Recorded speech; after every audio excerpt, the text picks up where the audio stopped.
Yves. Ouais, je suis étudiant à Paris 7. Moi. Paris 7. Ouais. C'est en train de s'organiser. J'ai été à une assemblée générale aujourd'hui. Salut Gabriel. Gabriel d'où je suis à Cachan, sur le campus de Cachan. On s'est mobilisé faiblement parce qu'on n'était pas. C'est pas un gros campus et il y avait assez peu de gens très politisés.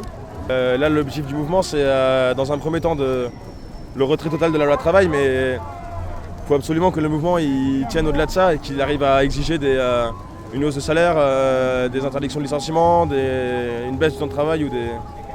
Et c'est par la grève et par l'action et c'est pas l'Elysée, c'est pas l'opinion, c'est pas dans les salons on obtiendra satisfaction. Je m'appelle Opélie, je suis en Sciences Po à Paris 8 en deuxième année. Paris 8 est en grève, certains départements uniquement, donc nous en sciences politiques complètement en grève. Sur la loi travail, qu'est-ce qu'on a à dire? Énormément de choses, qu'elle est indignante, qu'elle est indigne pour les étudiants, pour les travailleurs. Est-ce que vous voyez au-delà? Au-delà, ouais, on voit au-delà parce qu'on se dit que pour le moment, il y en a beaucoup qui pensent que les étudiants ne travaillent pas, mais les étudiants travaillent. Et on va se retrouver dans des situations dans quelques années où déjà en tant qu'étudiant, même avec des masters ou autres, on n'aura pas forcément de grandes possibilités. Et si en plus de ça, cette loi elle passe, on sera encore plus précarisé. Donc c'est ça le problème.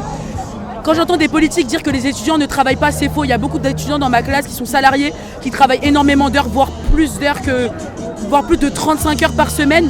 Et qu'on nous dise qu'on ne travaille pas, c'est totalement faux. Précariser les jeunes, Précariser les jeunes. les jeunes répondent Résistance. ils répondent quoi?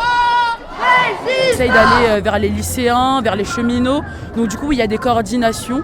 Pour le moment, c'est assez brouillon, mais ça commence à se profiler avec les semaines de grève, donc c'est génial. Cette semaine, non seulement c'est qu'on maintient les chiffres, mais c'est que qualitativement les choses elles ont changé, puisqu'il y a des assemblées générales, il y a des comités de mobilisation, il y a une coordination qui va se tenir tout à l'heure sur la fac de Jussieu, il y a une coordination nationale qui se tient un samedi.